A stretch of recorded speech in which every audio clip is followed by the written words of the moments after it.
Hi, I'm George Pearson, and in this Photoshop Elements RAW tutorial, I'll be showing you how to use the Camera Raw editor to edit your photographs here inside of Photoshop Elements. Okay, let's get to it.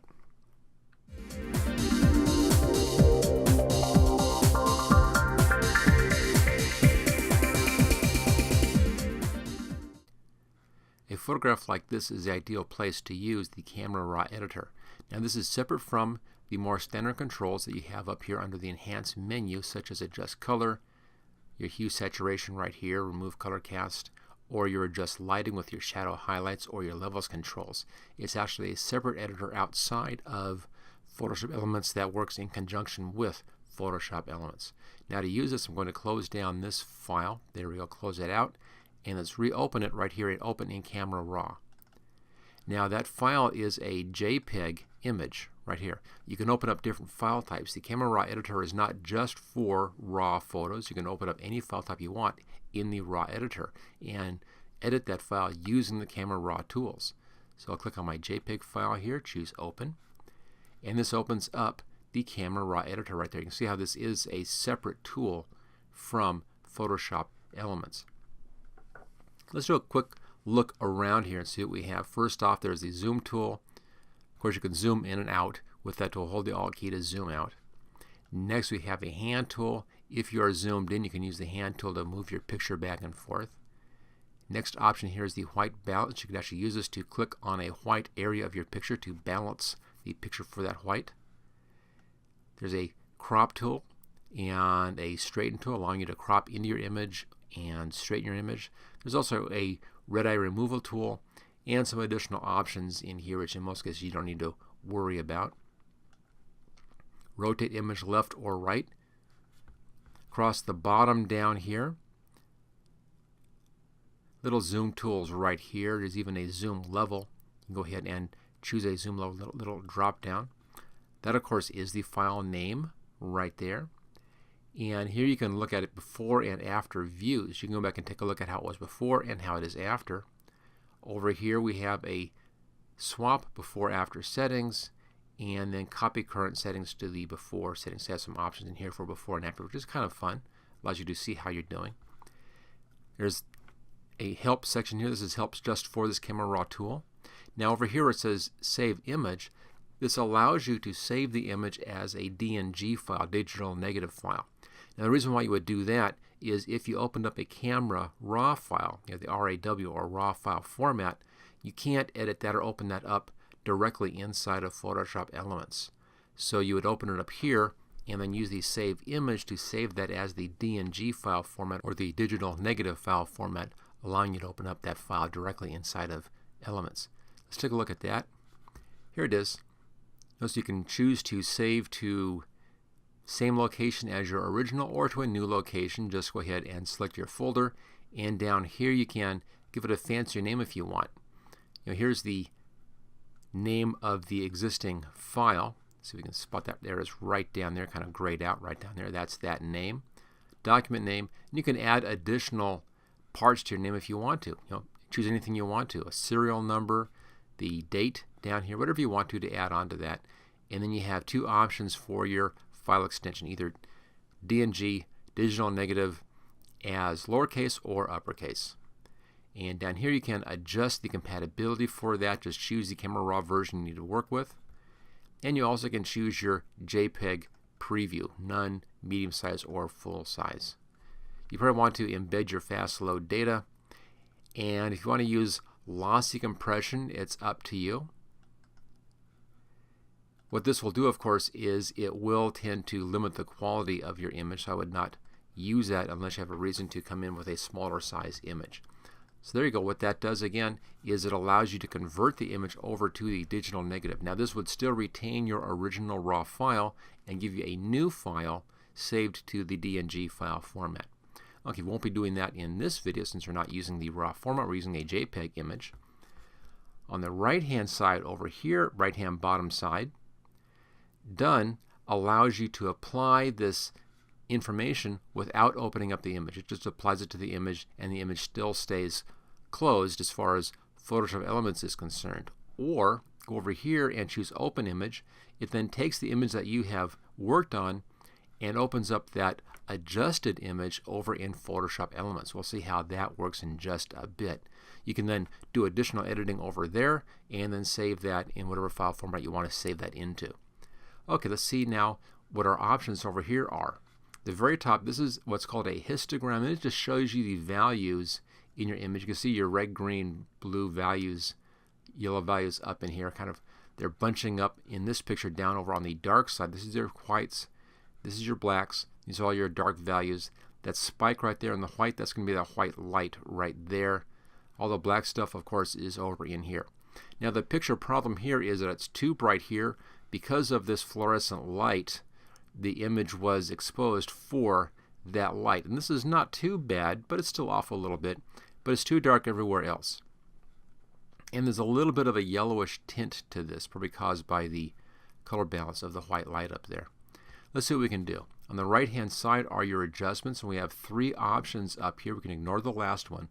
First one is all of your basic options, and that's your white balance. I always do this second. And then your exposure balance in here, and then some sharpness stuff right down below here. Next, there is a sharpening tool and a noise reduction tool. We really don't need either one of those for this particular picture. There you go. You can see we have a slider control. If it doesn't quite fit your screen, you can slide down. The third one here is it allows you to adjust for specific cameras and processes. If you have a camera profile, you can go ahead and work with that profile. This stuff is going to be filled in if you're working with a camera raw file.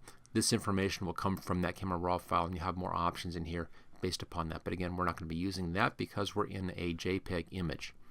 Okay, let's now see how this works. What I would do is I would start here in this section, and I'd work top to bottom. Once this is done, then go up here and adjust your white balance. I always do this first because it's easier to see your colors once you have your exposure right. And then you can take a look at your sharpness down here if you need that option. So let's go ahead and adjust this. The first is your exposure. You get lighter to the right and darker to the left. Obviously we need to go lighter on our image, so I'll pull this over to the right hand side. Then go real bright. There you go. Just kind of flares out. But you can see how much we can actually lighten this image up and improve our values. Now if I'm looking at the girls right here and exposing for them, somewhere in here is pretty good. It gets too bright in this area here. Maybe the smoke or fog, whatever that is, might be a little bit too bright as well. So I might want to just back this off just a little bit. When it's this bright, we're losing a little bit of the nighttime feel as well. So maybe backing that off just a bit. Just a little bit darker in here. Retains some of that nighttime feel, nighttime flavor, and you see a little bit more detail in the smoke.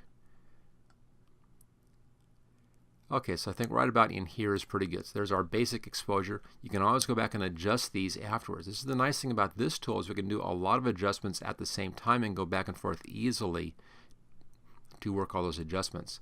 Let's now take a look at our contrast. A little more contrast, a little less contrast. On these kind of controls, I'll just rock the control back and forth like this and look at the different parts of the picture as I'm doing this and see if I see any improvement. And I'm not really seeing anything here that I care about, so I'll just leave that at 0. You can actually type in a number right in here. Now on highlights, our highlights are obviously too bright. So I'm going to bring the highlights down a bit to the left hand side. Now I'll darken down the highlights a little bit. Notice it's not really doing anything to the girls over here. You're seeing a little bit up there in the smoke. You're mostly seeing this in the area here, which is really blown out. So by pulling our highlights down, I can bring that more into line with the rest of the picture. As I do this though, you see we're losing some contrast now in that area. So I'll pull my highlights way down, and then let's boost our contrast a little bit. And now the contrast is actually helping. Just a little bit of a boost in here, kind of bring some contrast back into that area. So we've adjusted our darks, our overall exposure, which is kind of in here and really aiming it at the darks. We've adjusted our lights. Let's now look at our shadow areas. That's going to be up in here and some of the dark areas. Let's take a look at that. I'll Try lightening those a little bit, maybe just a touch. When you lighten the shadows, what you'll be doing is bringing in some detail. Now what I'm doing here is watching the jacket in here. That's the main shadow detail I care about. Maybe a little bit of the jacket right there. Up in here I don't care about any of this stuff, so it really is in here. So I'm just, again, just rocking this a little bit and watching that particular area.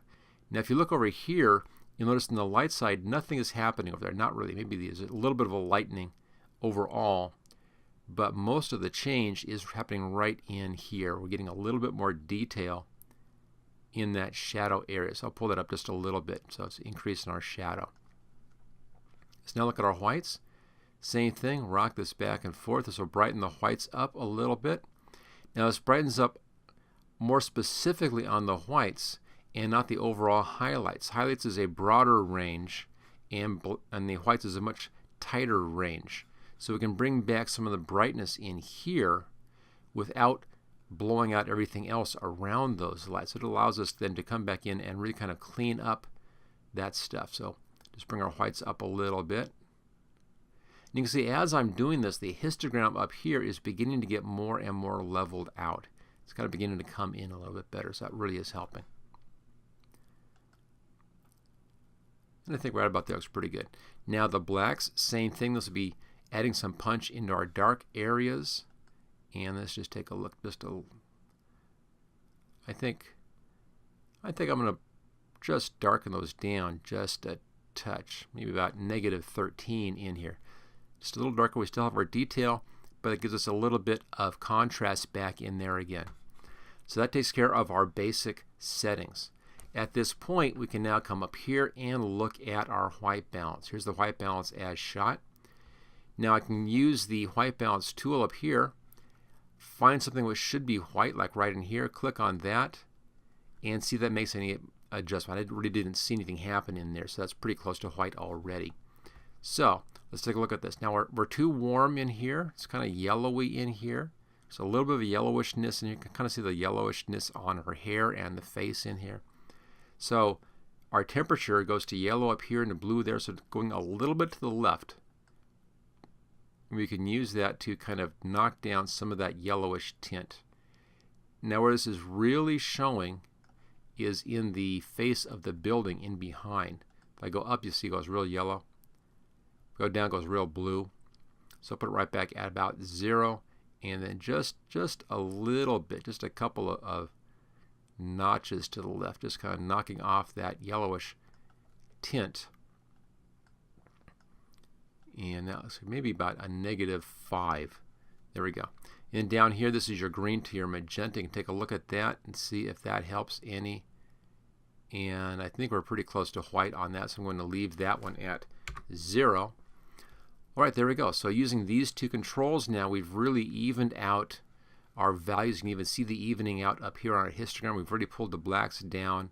We pulled the whites up a little bit, so it really has kind of toned things down. We're still too bright right there, but that's okay. I don't mind that brightness right in there. That looks pretty nice. Okay, now we've done all that. Let's come down here and just play with these. You may or may not need to do anything down here. Clarity is a sharpening tool.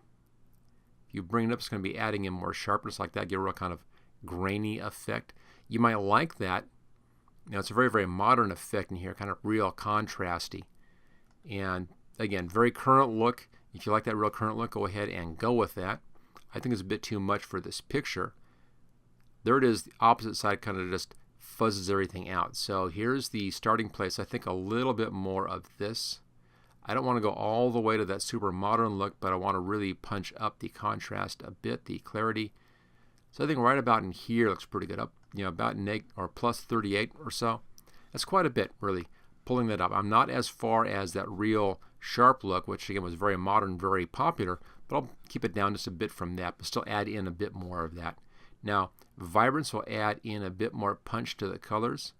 If you notice as I pull that up, the colors tend to go more yellow. If I pull it down, they tend to go kind of black and white. I don't want more yellow, so I'm just going to leave this one at 0. And let's check our saturation. Again, just go back and forth on this, rock back and forth. And that's really not adding much to it. Just a little bit maybe, adds a little bit more into the reds in here, so I think I'll give that about a +10. I'll just type in 10.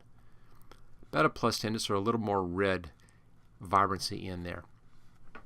And there we go. There's our nicely cleaned up and adjusted image. Very easily done, because you can go back and forth on our controls here and kind of work back and forth and get it just where you want it to be.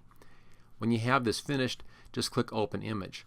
Now if you think you need to have any sharpening, over here are the sharpen tools. We can bring in sharpening here or adjust noise reduction if you have some noise problems. I don't see any noise problems in this picture. You'd be seeing it up in here in the dark area. Maybe a little bit of some JPEG artifacting up in there, since we're pushing this a lot, and that you really kind of see that in the darks. Let's take a look at that and see if we have anything. Now this noise reduction will tend to soften the picture up. I'll go real high and you can see that. It just kind of blurs the picture out. So I don't really want to do that. I'll come up just a little bit and maybe keep our detail up. It's kind of hard to see. Not really seeing any improvement up in here though, so I think this is not going to be working for us. So I'll just put that back to 0 again. On sharpening, in here you can add a bit of sharpness with this.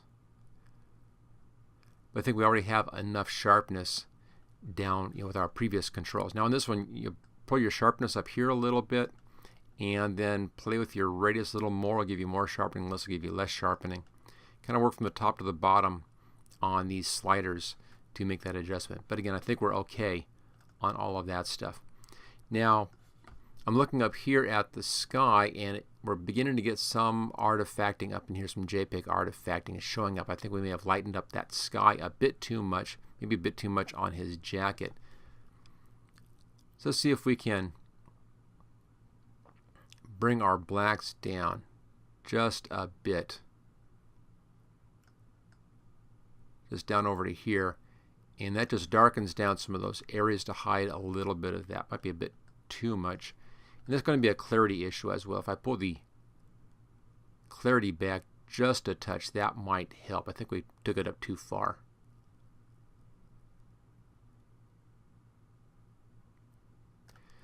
Okay, looks pretty good. Again, that's the nice thing about this control, is you can go back and forth and play with your adjustments until you get things exactly where you want them. And there it is. So there is our adjusted picture. Let's now save this, click on Open Image, and this opens that up inside of Photoshop Elements proper. And now we can go ahead and do more work in here if you want to. So you can really kind of see that pixelization happening up in the sky up here. Getting it up to this value, we had to lighten that up a lot, obviously, and you're beginning to see some problems up in there. So now I would go back in and use other tools, such as our filter tools in here, our noise tools, possibly the despeckle tool. There we go. That kind of fixes that. That already helps in there. So it gives you all of those tools additionally. So that's what I would do on normal photo editing, is I would first bring it up in Camera Raw, get all of my values as close as I could to my final values, then bring it over here into Photoshop Elements and do any final tweaking over here.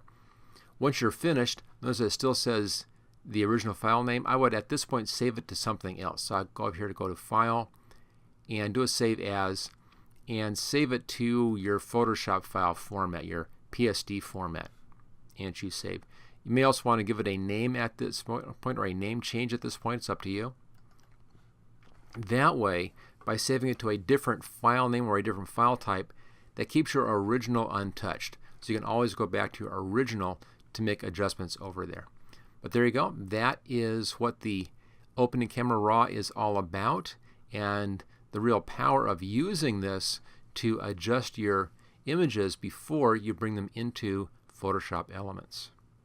Now, if you liked finding out about this and improving your photographs, I also have a training title just specifically on improving your photos in Photoshop Elements. You'll find a link and information about that in the description. Thank you for watching my video. I hope you found it useful. If you like this video, click on the like button below to let others know. You can click the subscribe button so you don't miss any of my videos in the future. I'm frequently uploading new training videos. Don't forget to check out my website at howtogurus.com.